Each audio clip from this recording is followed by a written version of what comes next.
कुत्ते का जन्म क्यों मिलता है। सज्जनों, स्वागत है आप सभी लोगों का हमारे चैनल गोपेश ज्ञान में। और आज का विषय है कि एक कुत्ते ने क्यों लगाई भगवान श्री राम के दरबार में न्याय की गुहार। कुछ लोगों ने इस बात पर सवाल उठाया कि एक कुत्ता जो पशुओं की श्रेणी में आता है वह भला किस प्रकार अपनी बात कह सकता है और भगवान श्री राम ने उसकी बातों को कैसे समझ लिया। मुझे लगता है कि ये बात मैं सिर्फ नास्तिक लोगों को नहीं समझा सकता, बाकी जो भगवान को मानने वाले हैं वो सब जानते हैं कि भगवान हर जीव के मन की बात को सुन लेते हैं, इसीलिए तो वो भगवान हैं। तो आइए चर्चा आरंभ करते हैं। सज्जनों, इस कहानी में ये बताया गया है कि कौन सा कर्म करने वाले को कुत्ते की योनि में जन्म मिलता है। एक समय भगवान श्री राम अपने दरबार में बैठे हुए थे, तभी उन्होंने एक कुत्ते के रोने की आवाज सुनी। जब इस तरह उनके द्वार पर कुत्ते को रोते हुए 3 दिन हो गए, तब राम जी ने देखा कि यह श्वान लगातार तीसरे दिन भी मेरे द्वार पर पड़ा रो रहा है। मुझे इस बात को जानना चाहिए कि यह कुत्ता क्यों रो रहा है। यही सोचकर प्रभु राम ने उस कुत्ते को दरबार में बुलाने के लिए अपने कुछ दूतों को भेजा, परंतु उस कुत्ते ने दूतों को स्पष्ट शब्दों में कहा कि हे महानुभाव, मुझे पाप योनि में जन्म मिला है, इसलिए मैं दरबार में नहीं जा सकता। मेरे लिए कुछ स्थान वर्जित हैं, जैसे कोई मंदिर, यज्ञशाला, हवन गृह, तुलसी के उद्यान, किसी सभा या मठ में, राजभवन या गौशाला, पवित्र तीर्थ स्थल, रसोई घर, स्नान संध्या करने के स्थान पर मैं जाने के योग्य नहीं हूं। तुम जाकर श्री राम से कह दो कि वे स्वयं आकर मेरे पास मेरी पीड़ा को सुने। सज्जनों, कुत्ते के कहने के अनुसार दूतों ने प्रभु राम जी को उसकी पूरी बात सुनाई। इतना सुनते ही श्री रामचंद्र जी उस कुत्ते के समीप पहुंच गए और उसके रोने का कारण पूछा। कुत्ता कहने लगा, हे दीन वत्सल, आपने मेरे लिए बड़ा कष्ट किया है जो आप स्वयं चलकर मेरे पास आए हो। हे महाराज, मैं आपसे न्याय मांगने आया हूं। मैंने सुना है कि आप किसी के साथ भेदभाव नहीं करते हैं, इसीलिए मैं एक विशुद्ध प्राणी तुम्हारे दर पर आया हूं। मैंने कोई अपराध नहीं किया है, फिर भी एक सन्यासी ने मुझे पत्थर से मारा है, जिसके कारण मेरा पैर टूट गया। मुझे चलने में बड़ा कष्ट हो रहा है। आप तो जानते ही हैं, वैसे भी हमें सबसे निंदित योनि में जन्म मिला है। दुनिया हमें दुदकारती है, कोई हमें पीटता है। हम मनुष्यों की तरह कमाकर अपना पेट नहीं भर सकते। हमें तो कोई अपनी झूठन डाल देता है, हम तो उसी को खाकर अपना गुजारा कर लेते हैं। कुछ निर्दयी लोग हमें खाने को नहीं देते। अब हम जाएं तो कहां जाएं? ऊपर से हमारा पैर तोड़ दिया, अब तो हम कहीं चल फिर भी नहीं सकते। इसी बात से दुखी होकर मैं आपकी शरण में आया हूं। हे राम, मुझ नीच जाति के प्राणी को न्याय दीजिए। बंधुओं, कुत्ते की पूरी बात सुनकर राजा राम जी ने उस सन्यासी को बुलवाया और उससे पूछा कि हे स्वामी जी, आपने किस अपराध के कारण इस असहाय प्राणी का पैर तोड़ दिया? तभी सन्यासी ने कहा, हे महाराज, मैं भिक्षा के लिए रास्ते में जा रहा था, तभी इसने आकर मेरा भिक्षा अन्न छू लिया। दोपहर का समय था, मुझे बहुत तेज भूख लगी थी, इसलिए मुझे क्रोध आ गया और मैंने इसे एक पत्थर उठाकर मारा, जिसके लगने से इसका पैर टूट गया।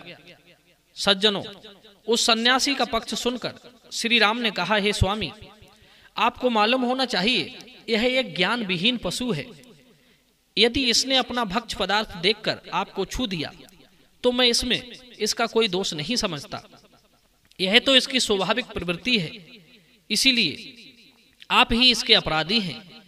यदि आपको भूख लगी थी तो भूख तो इस कुत्ते को भी लगी थी। आपके पास भोजन कमाने को मैंने विवेक दिया है। आप कहीं से भी फिर से अपना भोजन एकत्रित कर सकते थे, परंतु ये तो ज्ञान विहीन पशु है। इसको भोजन ना मिलने पर भूखा ही रहना पड़ा होगा। भगवान श्री राम कहने लगे, हे श्वान, यह सन्यासी तुम्हारा अपराधी है, इसे तुम क्या दंड देना चाहते हो? तुम जो भी दंड इसे निर्धारित करोगे, हम वही इसे सजा देंगे। तभी कुत्ते ने कहा, हे प्रभु, इस सन्यासी को किसी शिवालय का महंत बना दीजिए, क्योंकि इसके अंदर लोभ, लालच, क्रोध, ईर्ष्या, द्वेष और घृणा कूट कूट कर भरी है। इसे अपने ही अवगुणों से अपनी करनी का दंड मिल जाएगा। सज्जनों, इस तरह उस कुत्ते की बात मानकर श्री राम ने उस सन्यासी को सुंदर वस्त्र पहनाए, फूल माला और चंदन से उसे सुशोभित किया और एक पालकी में बिठाकर उसके साथ में तरह तरह के बाजे बजाते हुए उत्सव के साथ एक शिवालय में ले गए और उसी शिवालय का महंत बना दिया। मित्रों, उस समय अज्ञानवश वह सन्यासी बहुत प्रसन्न होते हुए अपना भाग्योदय समझ रहा था। इधर ऐसी न्याय व्यवस्था को देखकर दरबार के कुछ लोग बड़े विस्मय में पड़ गए। उन्होंने श्री राम से पूछा, हे प्रभु, सन्यासी ने तो कुत्ते की टांग तोड़ी थी, परंतु उसे दंडित करने के बजाय उसे शिवालय का महंत बनाकर उसे बहुत सारे सुख दे दिए।